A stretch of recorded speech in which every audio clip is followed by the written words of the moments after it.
the outset, I thank 𝗂𝗔 for giving me an opportunity to share my thoughts on importance of corporate governance. At a definitional level, corporate governance is described as the system of rules, processes and procedures put in place by which a firm is directed and controlled. At a practical level, it essentially involves balancing the interest of different stakeholders, which will include shareholders, executive management team, customers, suppliers, lenders, government and the community at large. I am of the firm opinion that corporate governance makes a fundamental difference to how a unit, whether it is social unit like a family or an economic unit like an enterprise, a politico-economic unit like a province or a nation, performs. While economic resources are important for the functioning of any economic unit, it is the governance that determines how well those resources are put to use. For example, capital is important for an enterprise, but if that enterprise is not well governed or is poorly governed, it will be a matter of time before those resources get frittered away. We have examples abounding of how nations which are not necessarily well endowed in natural resources are able to have high economic prosperity. Similarly, we have nations with highly endowed natural resources which are not necessarily economically prosperous. And the fundamental difference that makes a country rich and poor, apart from the economic resources that it has in its possession, is the quality of governance of that country. Same thing we can say with respect to any unit, whether it is family, state or a nation, as I said earlier.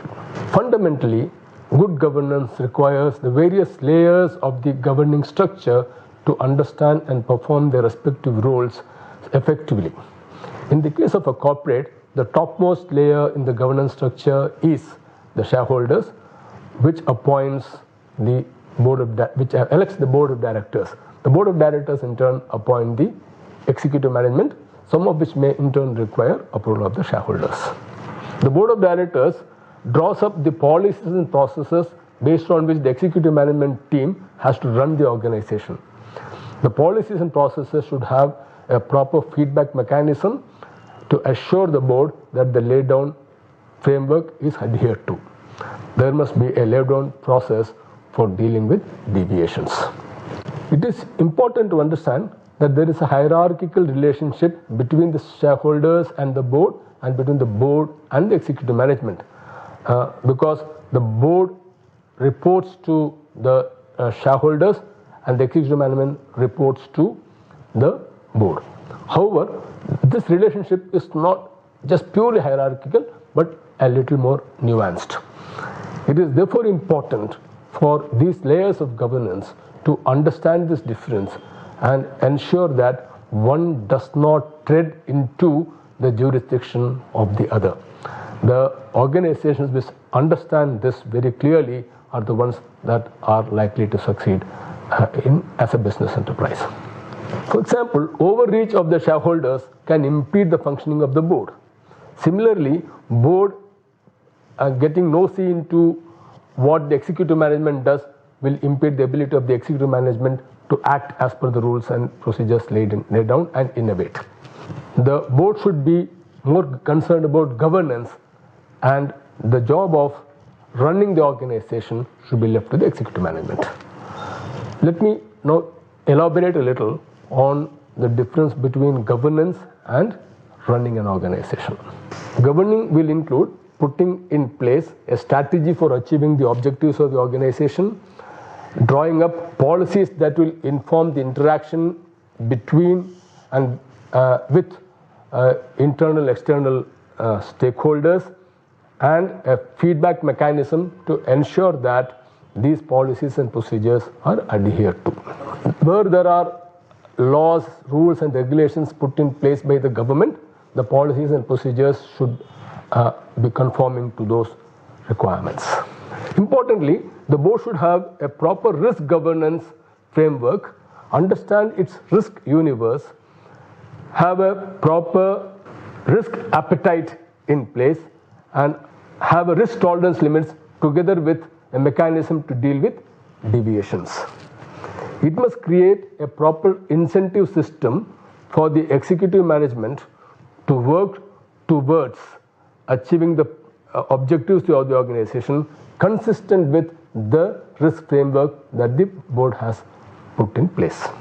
No policies and procedures are of use unless there is a mechanism for feedback on whether those policies and procedures are being adhered to or not. Internal controls and internal audit form an important part of this feedback mechanism. It is a cliché that internal audit is the ears and eyes of the board or the management. But what use if the ears don't hear and the eyes don't see? Which is why the action taken on the feedback provided by the internal audit mechanism is very important. The quality of internal audit and the actions taken thereon will inform how well an organization is governed.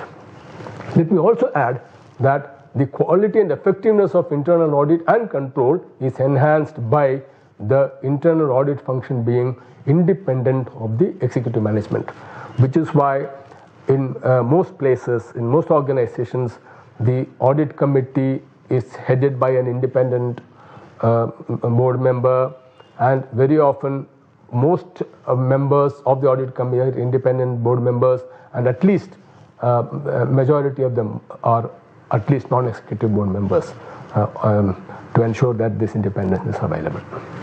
Within this framework of policies and procedures and strategies put in place by the board, the executive management should be allowed freedom to operate and space to innovate within that. The board should have a mechanism for regular reporting of actions taken by the executive management to assure itself that its policies and procedures and strategies are being executed in an appropriate manner by the executive management. And this should be buttressed by the assurance mechanism, which will include the internal audit and internal controls that are in place. Once someone asked me, what are the characteristics of a good board? Of course, it's extremely difficult to provide a comprehensive list of features of a good board, but let me mention some those come at the top of my mind in this regard. For me, the board must have a proper mix of independent, non-executive, and executive board members. And of course, the non-executive board members should be larger than the executive board members. My preference is for the chairman to be a non-executive board member, but there might be circumstances where the chairman and chief executive may be the same person. The idea is that when both these are in the same person, that person becomes extremely powerful, and that might not be necessarily good for good corporate governance. Second, the board must have the required number of committees to assist it. It must actually comprise of people who together bring the required skills, knowledge, and understanding of the business of the enterprise. So it doesn't mean that everybody knows everything, but as a group, they are able to direct the functioning of the organization towards the achievement of the organizational goals, including business objectives. Fourth, there is no one dominant member in the board. It's very, very important to me because apart from there being no dominant member, we shouldn't have a situation where any board member is beholden to anyone else in the board. This could have very deleterious consequences for the organization. There are examples abound globally, for that matter, where very powerful chief executives who were held in awe by the rest of the board members have, despite them being well-intentioned, taken the organization downhill. That happens because one, if there's one dominant board member, that board member becomes more important than the institution itself. And two, when there is no one to challenge that board member, then the board ceases to be a group of individuals, but it becomes a set of people who endorse the ideas and thoughts put in place by one person. And that's something which we must avoid. All important issues are deliberated adequately, and the minutes reveal the factors based on which a particular decision has been arrived at. Ideally, most decisions are taken unanimously, but I'm not too sure that unanimity should be an objective by itself. Of course, there should be space for dissent, and ultimately, what the board feels is the best for the organization should be taken forward. I say this because if unanimity is the only basis on which decisions are taken, there could be undue pressure on the person who has a dissenting view to join the rest, and then the board does not get the benefit of the alternate view. Number two, the other outcome of that could be that just because some person dissents and the board has taken a view that it won't pursue any decision that is not unanimously approved, then it could be that good ideas are shelved just because there is one person who did not like it for maybe good reasons or bad. But it's important to understand that yes, unanimity is good, but I don't think it need necessarily be an objective in itself. Of course, members should ask relevant questions of the executive management to come to the decisions that they need to come to. Next point is something I want to very importantly mention, because while it is important to understand that change is needed, and therefore change per se should not be opposed. There's also something where one must be very careful in accepting a change easily, because one must assess whether a change is proposed just because the executive management does not like it, or the change is for the better for the organization. I have come across cases where changes proposed have got accepted by the board, but they have not necessarily been the right changes. Rather, it gave more powers in the executive management's hands than was possibly warranted, and the lack of deliberation on this issue by the board could result in the board accepting changes which may not be in the interest of the organization. A good board should be very, very sensitive to censures or penalties or any such communication that is issued by a regulator.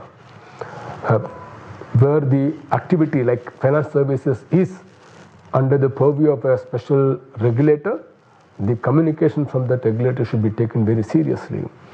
Every case of violation, deviation or censure or penalty should be analyzed both from the point of view of assessing and determining accountability for those deviations, and also to fix the problem so that they do not recur. I emphasize the importance of feedback as a part of good governance, and in this context highlighted the importance of internal audit, internal controls, and therefore a good board will take seriously the feedback that comes to it from various sources, including the actions taken by the management on the directions given by the board. So, and if required, the board must take necessary measures to correct the management if the board is feeling that the management is not taking actions as per the laid down policies, procedures, or in accordance with directions given by it. There is always a difference between one who complies and one who excels. Most standards laid down by law, regulations, and rules are minimum expectations. And when one goes beyond that, that is when effort is made to excel. One specific area where excellence can be very clearly visible would be in disclosures. For instance, disclosures can be more than what is minimum standards required. Second, there's always a difference between fact and truth. Let me elaborate this with a small example. A 200% rise in profits may be a fact, but that it has gone from 2 crores to 4 crores is the truth. So it's important that efforts are not made to hide the truth by just stating the facts. So importance of truthfulness of disclosures is more significant than pure factfulness of the disclosures. Equally important is how the organization responds to various adverse commentaries about it. Is there an effort to shroud its responses in legalese? Is there an effort to make people understand what the problem is? Is there an effort to even admit an issue if it is there? Because I think it's much better to be truthful rather than trying to hide the truth behind legalese and facts. So I think some of these things will make a difference between a purely compliant organization and an organization that tries to excel in its corporate governance responsibilities. In today's world, sustainability and responsibility to a society has gained much more significance than ever before, which is why ESG has become a concept by itself. The board will be the driving force in ensuring that the enterprise adopts ESG and makes that a part of its functioning. And that is when an organization will move in the path of success, both as an enterprise, as an economic unit, and as a socially responsible entity.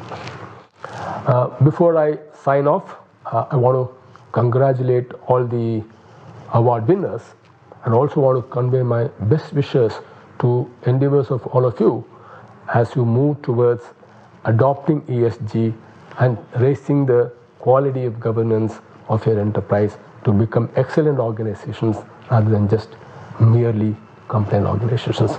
Thank you very much.